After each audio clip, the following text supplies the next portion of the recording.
Why is it that in some families, the person who got hurt is expected to fix everything? Someone lies to you, betrays you, humiliates you, manipulates you, crosses a major boundary. Maybe they've done it repeatedly, and eventually you say, I can't keep doing this. And somehow, the family meeting isn't about what they did, it's about why you haven't forgiven them yet. Can't you just let it go? Life is too short. That's your mother. That's your father. Family is family. You call yourself a Christian. And suddenly, forgiveness becomes this magical word that means stop talking about it, drop the boundary, restore access, trust them again, and make everybody else comfortable. But there's a massive problem with that definition of forgiveness. It completely removes accountability from the person who caused the harm. Hi guys, I'm John LaFront, and today I want to talk about one of the most misunderstood ideas I see in difficult family relationships, and that is forgiveness. And particularly for Christians, this gets complicated very quickly. Because yes, Jesus taught forgiveness. Absolutely. But does forgiveness mean immediate reconciliation? Does forgiveness require restored trust? Does forgiveness mean removing your boundaries? And can someone demand forgiveness while refusing to acknowledge what they actually did? Because those are very different questions. Now, in some dysfunctional families, forgiveness gets treated like a reset button. Something happens, there's conflict, someone gets hurt. And rather than working through what happened, somebody eventually says, can't we just forgive and move forward? Now, that sounds beautiful. Who doesn't want to move forward? But sometimes move forward actually means move forward without discussing what happened. Move forward without an apology. Move forward without changed behavior. Move forward without rebuilding trust. Move forward while returning to exactly the same relationship that produced the injury. That is not repair. That's simply reset. And if nothing changes, well, resets simply restart the same cycle. Hurt, conflict, pressure, forgiveness, reset. Hurt, conflict, pressure, forgiveness, reset. Eventually, the person getting hurt realizes, wait a minute, we're not actually resolving anything. We're just repeatedly returning me to the same position where I can be hurt again. This is where we have to separate several concepts that people constantly lump together. Forgiveness, reconciliation, trust, and access. They are not the same thing. Forgiveness is something I can work toward regardless of what you do. I can release revenge. I can refuse to let bitterness control my life. I can pray for you. I can genuinely want good things for you. Reconciliation, however, requires something from both of us. You cannot reconcile a relationship by yourself. And trust is built through behavior over time. And lastly, access is something that I can appropriately limit based on whether the relationship is healthy and safe. Which means I can forgive you and still not trust you yet. I can forgive you and still need distance. I can forgive you and still say, you cannot speak to me that way. And I can forgive you without pretending the thing I'm forgiving never actually happened. Now, I want you to think about forgiveness like forgiving a financial debt. Imagine that someone borrowed $10,000 from you. They promised to repay it. They didn't. Eventually, you decide, I'm releasing this debt. I'm not going to spend the rest of my life chasing you for it. That is forgiveness.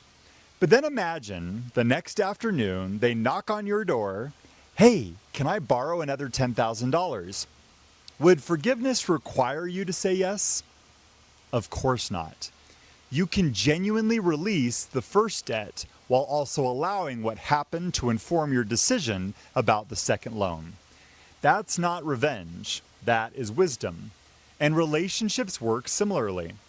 Forgiveness can change what I carry in my heart. Boundaries change what I permit in the relationship. So why do families sometimes push the injured person so hard to just forgive? Because accountability is expensive. Accountability might require someone to apologize. Someone might have to admit they were wrong. A parent may have to acknowledge that they hurt their child. A sibling might have to change their behavior. Family traditions might need to change. Someone might lose access that they previously enjoyed. And perhaps, most threatening of all, the family's story about itself might have to change. We're a close family. We've always been there for each other. Your mother did the best that she could. We don't hold grudges in this family. So when somebody says, actually, something happened here that needs to be addressed, that threatens more than one relationship.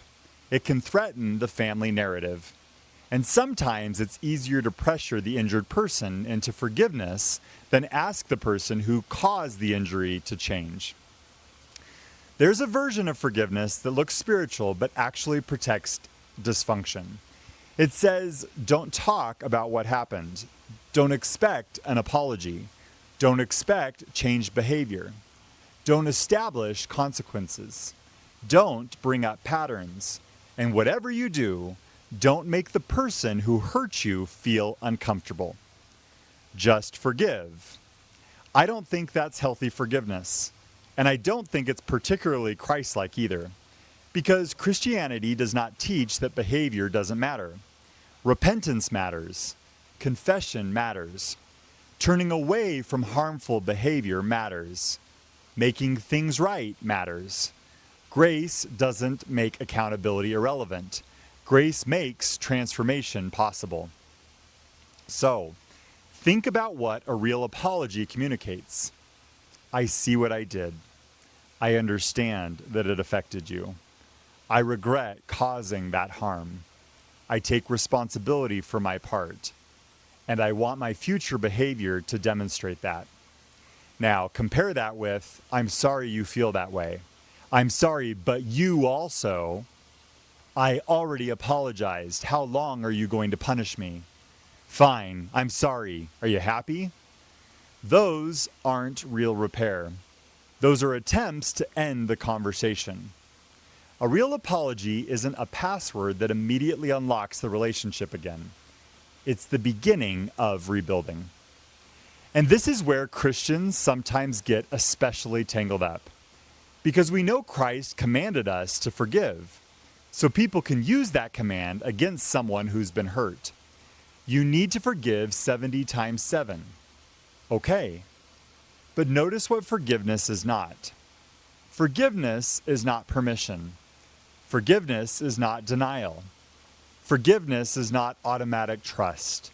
Forgiveness is not compulsory proximity. And forgiveness is certainly not pretending harmful behavior is healthy. Jesus could forgive the people crucifying him while they were literally crucifying him. Forgiveness did not magically transform their behavior into something acceptable. He could recognize evil as evil while refusing to be consumed by vengeance. Those ideas can both coexist.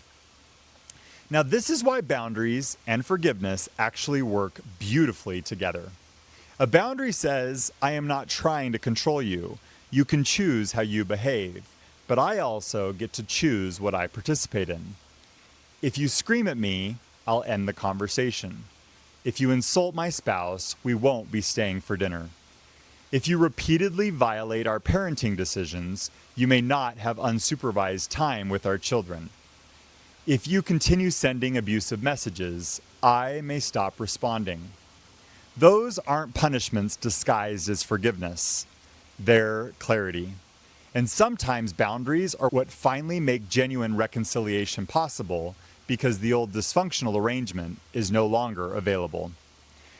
Now, I want to be super clear here. I'm incredibly pro-reconciliation. I think restored relationships can be beautiful. I've seen people change. I've seen families heal. I've seen apologies transform relationships. I've seen people forgive things I don't know that I could forgive. But reconciliation becomes meaningful precisely because it isn't pretending. It says, we know what happened, we've faced it honestly, we've taken responsibility, we've made changes, and now we're choosing to build something that is much healthier. That's very different from nobody talk about it and everybody come to Thanksgiving. One produces genuine peace. The other produces the appearance of peace. And if you've watched my video about the Emperor's New Clothes, you probably know how I feel about maintaining appearances at the expense of reality. Now, you might be asking, what if they never apologize?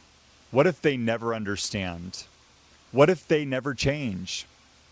You can still work toward forgiveness, not for them, but for you, because you deserve a life that isn't organized around what somebody else did to you. You can release the fantasy of finally making them understand. You can stop rehearsing the courtroom argument in your head. You can surrender vengeance. You can grieve the relationship that you wish you had. You can wish them well. And you can still have a boundary. Those things are not contradictions.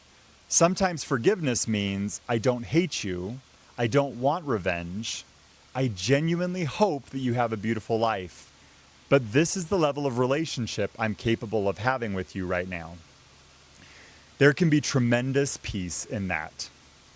So the next time someone tells you, you just need to forgive, maybe the question isn't simply, have I forgiven? Maybe there are several questions. Am I holding on to vengeance? Am I willing to examine my own part? Is there accountability? Has behavior changed? Is trust being rebuilt? Is reconciliation actually possible? And what boundaries allow me to remain loving without participating in something unhealthy? Because forgiveness is beautiful. Grace is beautiful. Reconciliation is beautiful. But pretending isn't reconciliation. Silence isn't peace. And unlimited access isn't love. You can forgive someone and still tell the truth. You can love someone and still have a boundary.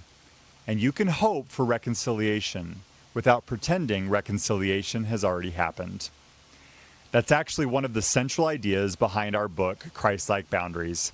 If you're trying to figure out how faith and forgiveness and love and boundaries can all exist together, that's exactly why we wrote it. And if these conversations are helping you make sense of your own family, we invite you to subscribe to our channel. We've got a lot more to talk about. Until the next one.